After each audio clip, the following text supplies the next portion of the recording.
Hi అండి, welcome to my channel. నేను మీ కవితని. ఈరోజు నేను చెప్పబోయేది రెసిపీ కొబ్బరి పాలతో పలావ్. ఫస్ట్గా మనం ఇలా 3 కప్పుల బియ్యాన్ని తీసుకోవాలి. శుభ్రంగా కడిగి ఒక అరగంట అయినా నానబెట్టాలి. నెక్స్ట్ కొబ్బరి పాల కోసం ఇలా కొబ్బరి ముక్కలను సన్నగా పొడవుగా కోసుకొని మిక్సీ జార్లో వేసుకోవాలి. ఇలా సన్నగా పొడవుగా కోసుకుంటేనే బాగా మంచిగా గ్రైండ్ అవుతుంది. మధ్య మధ్యలో కొంచెం వాటర్ పోస్తూ గ్రైండ్ చేస్తూ ఉండాలి. అప్పుడే బాగా మెత్తగా మెదుగుతుంది. ఇలా మెత్తగా మెదిగిన దాన్ని వేరొక తపాల్లో తీసుకోవాలి. మెత్తగానే మెదిగిందండి. వేరే ఒక బౌల్ తీసుకొని ఇలా వడపోసే గంట కానీ ఇలా క్లాత్ వేసైనా ఫిల్టర్ చేసుకోవాలి. ఫిల్టర్ చేసుకున్నాక ఇలా 2 పచ్చిమిరకాయలు, 2 ఉల్లిపాయలు సన్నగా పొడవుగా కట్ చేసుకోవాలి. నెక్స్ట్ స్టవ్ వెలిగించి బాండీ పెట్టాలి. 3 గంటలు ఆయిల్, 1 టేబుల్ స్పూను నెయ్యి వేసుకోవాలి.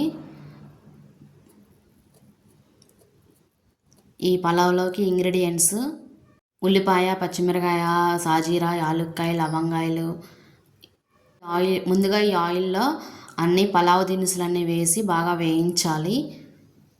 సన్న మంటతోనే వేయిస్తేనే బాగుంటుంది. తర్వాత ఉల్లిపాయ ముక్కలు వేయాలి. ఉల్లిపాయ ముక్కలు కూడా బాగా సన్న మంటతో వేయిస్తూ ఉండాలండి. ఉల్లిపాయ ముక్కలు వేస్తేనే బాగా ఎర్రగా కాలేంత వరకు వేయించాలి. తర్వాత కొంచెం అల్లం వెల్లుల్లి పేస్ట్ వేయాలి, 1 టేబుల్ స్పూన్ అంతా. ఇలా అల్లం వెల్లుల్లి పేస్ట్ వేసిన తర్వాత మొత్తం వేగిన తర్వాత ఆయిల్ అనేది పైకి వస్తుంది. అప్పుడు 3 కప్పుల బియ్యానికి 5 కప్పులు పాలు పోయాలండి. అదే పప్పు కుక్కర్లో అయితే 4:30 సరిపోతుంది.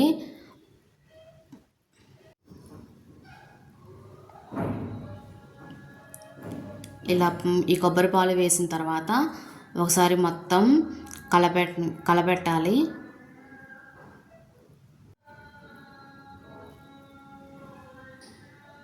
తర్వాత కొంచెం కల్లుప్పు, 1 టేబుల్ స్పూన్ కల్లుప్పు, కొంచెం గరం మసాలా వేయాలి. వేసి మళ్ళీ మొత్తం బాగా అటు ఇటు తిప్పాలి. వడపోసుకున్న బియ్యాన్ని బాగా మరిగిన కొబ్బరి పాలల్లో ఇలా మొత్తం శుభ్రంగా వేసేయాలి. వేసిన తర్వాత బాగా తిప్పాలి. మా ఆయన మళ్ళీ రైస్ కుక్కర్లో పెట్టమన్నాడు. దాంట్లో అయితే పొడి పొడిగా బాగా మెత్తగా ఉడుకుతుందంట.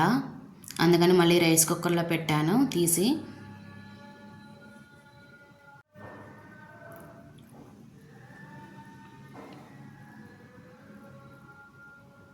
ఇది ఉడికిన తర్వాత చూడండి ఎంత బాగా వచ్చింది అన్నం అనేది.